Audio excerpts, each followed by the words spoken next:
চট্টগ্রামের পাহাড়তলীতে মাদক সন্ত্রাস বিরোধী সমাবেশে ওসিকে পাশে রেখে ওসির বিরুদ্ধে ক্ষোভ জানালেন এলাকাবাসী। 12 নং ওয়ার্ড বিএনপির সাবেক সাংগঠনিক সম্পাদক এনামুল কবির ও তার ছেলের উপরে কিশোর গ্যাংয়ের হামলা, এলাকায় মাদক জুয়া চাঁদাবাজির বিরুদ্ধে বিক্ষোভ মিছিল ও প্রতিবাদ সমাবেশ এলাকাবাসী।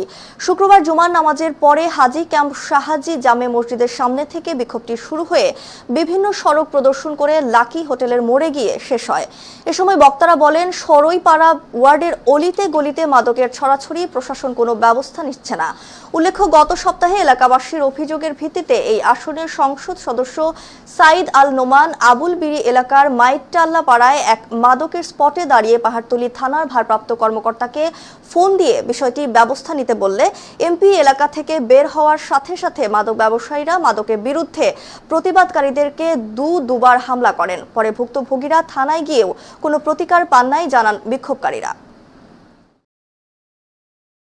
ব্যবসাটা এবং মাদকের এই কিশোর গ্যাংয়ের উশৃঙ্খলতা এগুলো হচ্ছে এই জায়গাটাতেও হচ্ছে, যেখানে আমি দাঁড়ানো। তো আমি আপনাকে লাইভ লোকেশন পাঠিয়ে দিয়েছি, আপনি চাইলে এখনো 5 মিনিট এখানে আসতে পারেন, অথবা আপনি বিষয়টাকে একটু ঘন ঘন দেখে, কারণ এলাকার সবাই আমার কাছে কমপ্লেন করলো এবং এটা যেহেতু এলাকার সবাই একসাথে আছে, আপনিও সহযোগিতাটা পাবেন সবার পক্ষ থেকে। এখানে শত শত মানুষ দাঁড়ানো। তো জায়গাটা হয়েছে তো আমার ঘর 2 ঘন্টার মধ্যে একটা সামনে দিতে পারে, 2 ঘন্টা লাগে, বেশি না। পুলিশে জানে খারাপ লোককে, ভালো লোককে হয়নি, হবে না। প্রত্যেকটা এলাকায়